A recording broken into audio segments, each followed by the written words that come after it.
5 dicas fundamentais para a liderança e boa convivência que você nunca ouviu.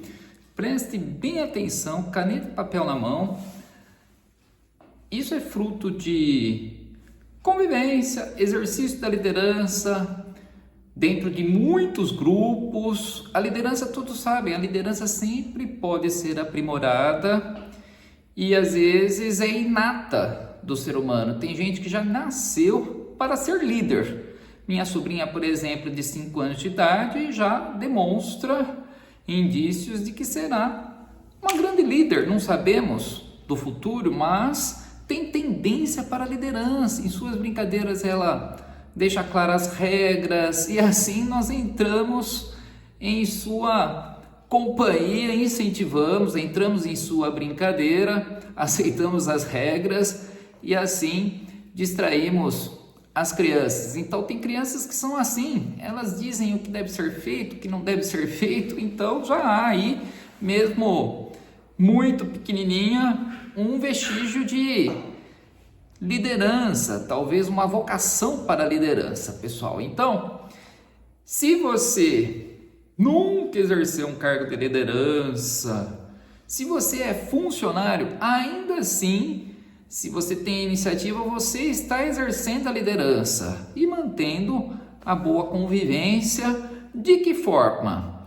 Além de todas aquelas dicas que a gente ouve, olha, seja um bom ouvinte, tenha paciência, eu vou mostrar para vocês 5 dicas que são provenientes da experiência, do conhecimento adquirido diante de anos dentro de grupos, organizações, convivência com amigos, familiares. Então, sem mais delongas, pessoal, eu tenho um lembrete aqui, caso eu esqueça de algo.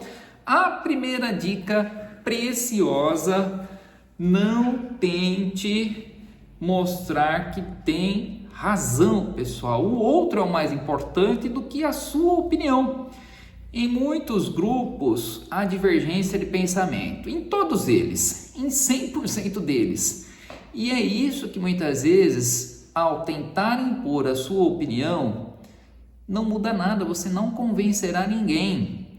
Você manterá a sua convicção e a pessoa terá a convicção dela, ou seja, tudo estará como está, com exceção de um único fator. Ou você deixa o grupo, ou você faz com que a pessoa deixe o grupo. Então, não imponha a sua opinião pela força, não tente mostrar que tem razão, simplesmente ouça. Os grandes líderes são calmos, não explosivos, pelo menos a maioria deles. A explosão, a agressão assusta, afasta as pessoas, a pessoa engole, ela não aceita, ela engole, é obrigada a aceitar, a não ser que descumpra as regras. Aí sim, muitas vezes, se passa dos limites, é necessário um estilo um pouco mais assertivo. Todos conhecemos, por exemplo, o técnico do vôlei, o Bernardinho.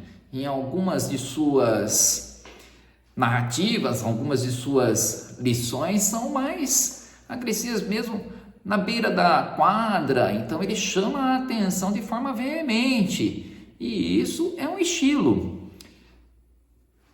Eu tenho apreço por isso? Não, não é o meu estilo, mas cada um tem o seu. Muitas vezes é necessário diante da medalha de ouro. Então depende da ocasião, circunstâncias e no seu dia a dia, muitas vezes a agressividade, o autoritarismo é prejudicial.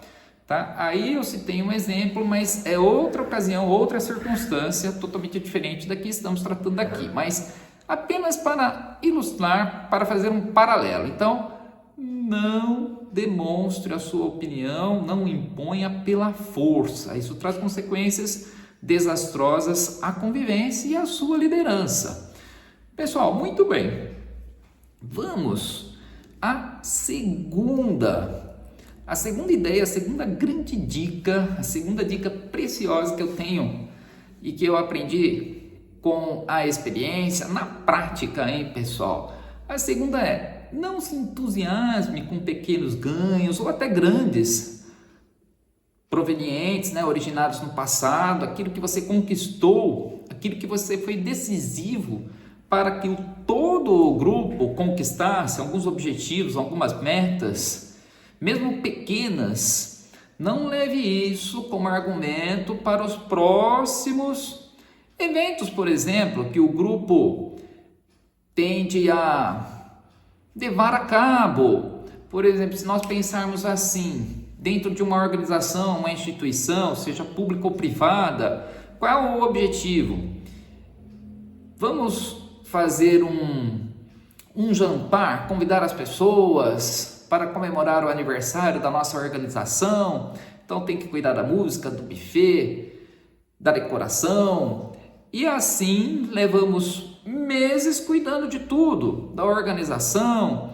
E tem pessoas que participam mais, tem pessoas que participam menos, tem alguns que têm uma vocação para a música, outros para a cozinha, cada um dentro da sua aptidão.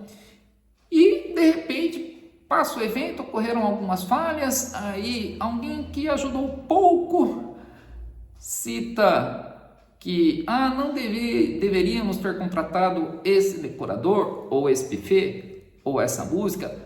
Porém, pessoal, o evento já passou. Por que não falou sobre isso antes? Por que não deu a sua opinião antes? Porque participa pouco. Como diz Mário Sérgio Cortella, quem não participa nunca tem razão. Então, participe do grupo, incentive, se você for o líder, a participação de todos os seus associados ou os seus companheiros, enfim.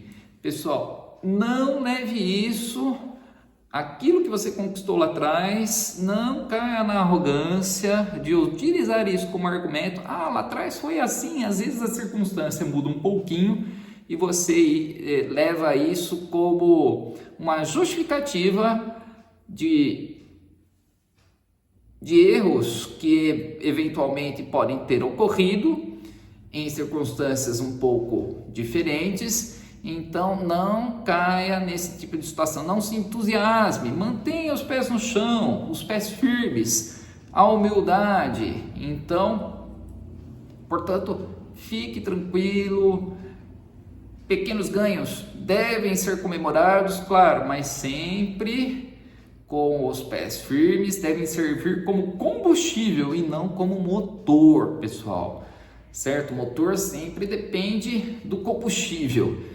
E que seja então a sua força motriz, o seu combustível. Certo, pessoal? Vamos à terceira dica que eu tenho aqui para você que é líder ou exerce algum cargo de liderança, se você convive em grupo ou se não é líder, mas tem iniciativa, toma as suas decisões, se é um funcionário qualificado. Então, a terceira dica: não utilize da diplomacia em demasia. Muitas vezes tem pessoas que passam do limite e você deixa apenas para aceitá-la ou fazer com que ela seja aceita, ou se você concorda, você concorda. Mesmo não concordando, você faz que assume a concordância com a pessoa apenas para não correr o risco de fazê-la se sentir ofendida. Então, não seja tão diplomático, seja assertivo, não agressivo, tampouco autoritário, mas não fique também frustrado porque não expressou a sua opinião. A divergência de pensamento acontece, somos de várias raças, credos, origens diferentes, então devemos aceitá-las, pessoal, todas as diferenças.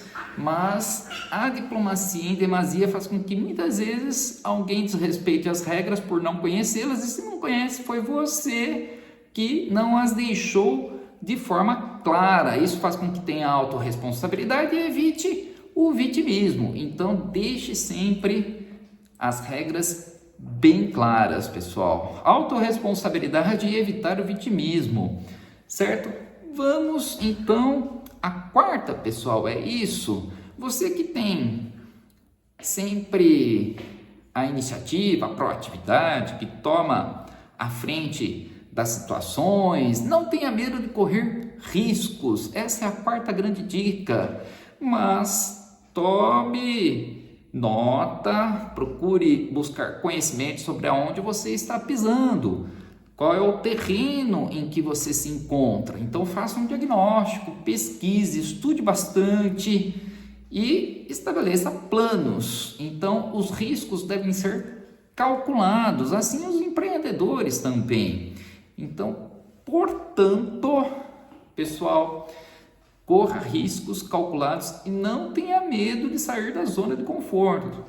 Não tenha medo diante dos riscos. O medo advém do desconhecimento. A quinta e última dica para você que ficou até aqui, de forma bem simples, essa dica que eu citei lá no início. Eu não sei se você ficou atento, mas é a paciência, pessoal. A paciência, muitas vezes a falta da paciência é o principal fator de divergência, de desmantelamento de um grupo, de conflitos ou brigas entre filhos e pais, entre irmãos, entre marido e mulher.